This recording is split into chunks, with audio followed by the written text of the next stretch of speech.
Daryl Johnston, the Moose, joining us for his regular meeting. Daryl, welcome aboard the Blitz, man. How's your weekend going?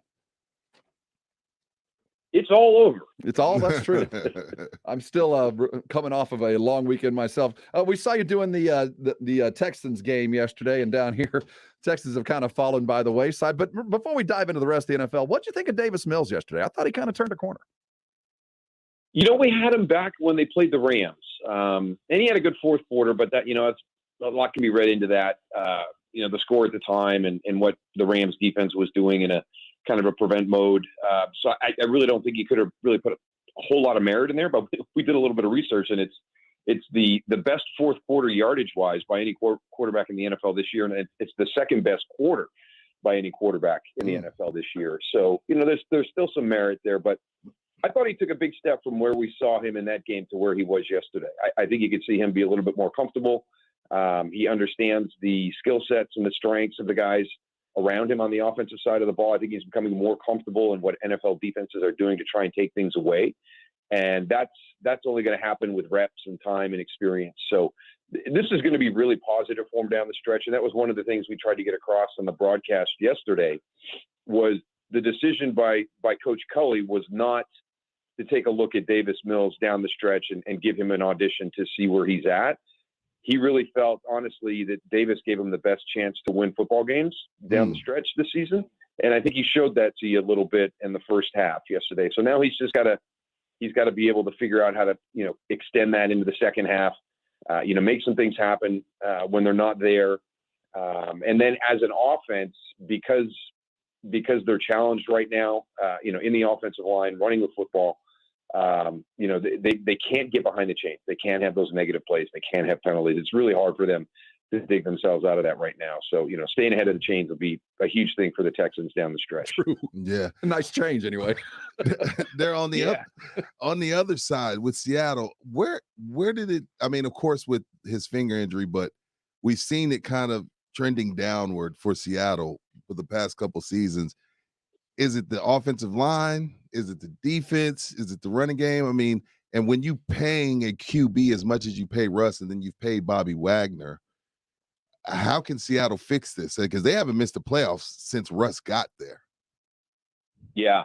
I think there's a sense of urgency there to keep that streak alive. But I think you make a good point when you pay Russell Wilson, which you had to. You've paid Bobby Wagner. You make that big trade, and you extend Jamal Adams. Yes. There's a lot of money tied up in a handful of guys. There's a lot of picks that have been traded away. So they're definitely in a transitional period right now. And, I don't know, maybe Russ saw some of that in the off season, and, when he felt that he was not consulted enough, in the ability to kind of voice his opinion and raise some suggestions from his perspective, that he kind of sees the writing on the wall that they're getting ready to head into a nice little 2-3 year transition. And does he want to be a part of that at this stage of his career, or can he get out and get somewhere where a team can compete like a championship? I think when you look at Russell Wilson, when you look at Aaron Rodgers, when you look at these top quarterbacks around the NFL and they don't see it, I don't know. Aaron has been to the NFC Championship game the last 2 years, so right. I really don't understand his frustration. But when you watch Tom Brady do what Tom Brady did last year, I think those guys in the upper echelon now automatically think that's commonplace. Hey, I'm just going to go to another team with some talent, and we're going to win a Super Bowl. And I just think it was a pretty unique situation for Tom last year. Just having a really, really good defense, having an incredible set of skill players around him. Having a general manager that kind of went all in, to make sure that they had an opportunity to do that and have the opportunity to repeat this year. So I don't know where Seattle's going to be by the end of the year, but they've got cap money tied up. They've got draft capital that they've expended. The offensive line has always been an issue for them. Marshawn Lynch made that offensive line look better. Over the last few years. Back in the day with Walter Jones and Steve Hutchinson, obviously they were really, really good at one point, and then they just haven't been able to kind of get back to that level. And I've always felt that Russ is one of the top quarterbacks in the NFL, but when you put a running game around him, and now you got play action, and you can get Russ on the move and play a little bit of sandlot, that to me is when they're at their best. And not having that running game has just been hard. What most as far as like I know what the fans and I know what the media feels like, but as players in the locker room, after you won a game, you've won. Do y'all sit around the locker room or film session and be like, man, you know what? We won, but that just wasn't up to par? Because that's a lot. That's what's going on with Dallas the past couple wins. New Orleans, they win, but everybody's like, they win yesterday, and everybody's like, Do y'all talk like that amongst yourselves in the locker room and amongst the coaches as well? Absolutely.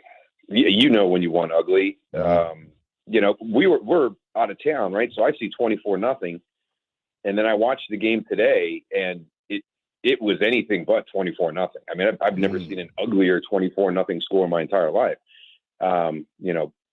This defense is really kind of holding down the fort while this offense tries to get back on track, and I really don't know what it is. Does it feel like they're just a little off? I mean, Daryl, when you watch them play, it just looks like they're just a little out of sync, but I can't figure out where the rock in their shoe is. What exactly is the problem? I think after yesterday, it's more than a little out of sync. Really? Okay. I'm not going to say they're a lot out of sync, but they're out of sync. They're not a little out of sync. They're out of sync. I think it's trying to get into a rhythm. I think Dak I thought he was late with his decisions yesterday. I think he had some things that were open, and for the first time, in my opinion, was a little bit reluctant to pull the trigger and turn it loose. Especially the Cole Holcomb interception. I mean, yeah, you've got a guy in between you and Dalton Schultz coming across on that bootleg. But if you just continue to get out to the right, he's going to open up right in front of you. When you stop, and now you keep that defender in front of you, who's going to make you throw the ball up and over him, and now you're giving Cole Holcomb time to close that gap and fill that space. So that was a decision there that I didn't understand, and I thought he got away. He could have had a couple of other interceptions during the course of that game. I mean, he got lucky; he could have had 3. So he just doesn't seem to be seeing it real clean right now, which is unusual. And I don't say that. I don't ask you this as an insult to Dak, Daryl, but can he win a Super Bowl without a running game? And it's not a bad thing. There's a lot of QBs in this league that I don't think can win without a running game. But I'm asking you specifically about Dak. If the running game stays as is, can the Cowboys win a Super Bowl? That's a good question, because you can go back to what he did last year, before that injury, and he was carrying that team throwing the football. They weren't having a whole lot of success running the football. With the amount of fumbles they had last season in the running game, I think you kind of shied away from it a little bit. And he was carrying that entire team. And then we saw earlier this year, if teams were going to stack the box and hey, we're going to challenge you to throw the ball down the field or beat us in the passing game, he was tearing people up. Right. So he has shown that he can do that. I just don't know if he can do that right now, being out of sync. So that's the biggest thing is Dak has he's got to regain that confidence. He's got to regain that feel that he had prior to the injury. Because it's been up and down all year. They just, since that injury, they haven't been able to get back in rhythm. And fortunately, with everybody coming back on defense, they've got some time to figure this out, but not a whole lot. And you want to have a really good feel going into the playoffs. And, to your point, when you asked me before, do we look at a game that we played in and we won the game, but, we knew we might've been a little bit fortunate. There was a number of guys who had that feeling after Super Bowl 30. That thing was getting a little bit tight, and we did not play well in the second half. I still will say that call at the end of the first half with the pass interference, on Michael, that took a touchdown off the board was a terrible call, and it really shifted everything. And then we could not get into our rhythm again in the second half, and Pittsburgh did a really good job. And when that game was over, I think a lot of us felt like, we got lucky there. That wasn't us against Buffalo in 27. That wasn't us against Buffalo in 28. That was fortunate for us to win that game. And if you go back and remember that season, we had a terrible December. I mean, we had a terrible December playing football. So yeah, there are times when you win a game, even a game as big as the Super Bowl, and you're like, we we held it together there. Good thing we had a great first half. It's that better be lucky than good we sometimes. Were Daryl Johnston, Fox NFL analyst, a Super Bowl champ, and wears the general manager cap. Has been working in the administration side on a variety of different leagues, and I want you to put that cap on for me real quick. As 17 games is weird. I'm starting to realize how strange it feels as we sit in the first week or the second week of December. As a general manager, you've got a team that's awful. You're out of it. What exactly do the next 4 weeks mean to you? Did the Texans yesterday, and we've got probably half the league is now out of it. How do you approach the end of the season if you know your season is done? Well, my perspective is probably going to be different from a traditional general manager because I played the game. Truth. And there's some of them that have, but a lot of them haven't played before in the NFL. They've got backgrounds in football, but for me, every time you go on the field, you're trying to win a game. Mm-hmm. So I just don't think the end of the season is the time to evaluate players to see what you've got for the following year. I'm more of, hey, let's just play really well down the stretch and try to create some momentum and carry that into the off season and try and push that forward to start 2022. So I'm probably going to look at it a little bit differently. And some people will say, well, what's the difference if you're, in today's NFL 4-13, as opposed to 2-15? What difference does that make? To me, it's kind of what you're trying to build. And David Culley's running into a little bit of this in Houston, I think, because, he's got a standard in place and he doesn't really deviate from it. And when he released Zach Cunningham, I think a lot of the local media was kind of upset with that. Hey, that's one of our best players. He was leading tackler in the NFL last year. What are you doing? Well, when the guy continues to break the rules that have been put in place for the team that everybody else is held accountable to, if Coach Culley doesn't make a hard decision, then he loses credibility with his players. And those are the tough decisions you have to make. So I really applaud him for what he did in that situation.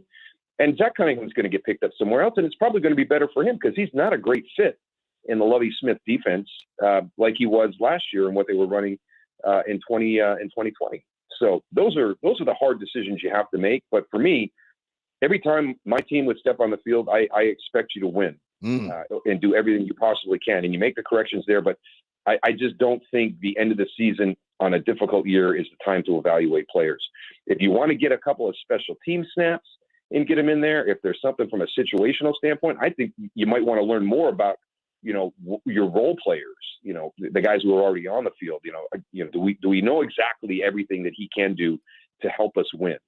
And that would be, kind of more of my approach, but everything would be about winning the football game and not really evaluating the roster at that time. Couple scattershot questions. Urban Meyer, is he truly in trouble? Is there fire where this smoke is coming out of?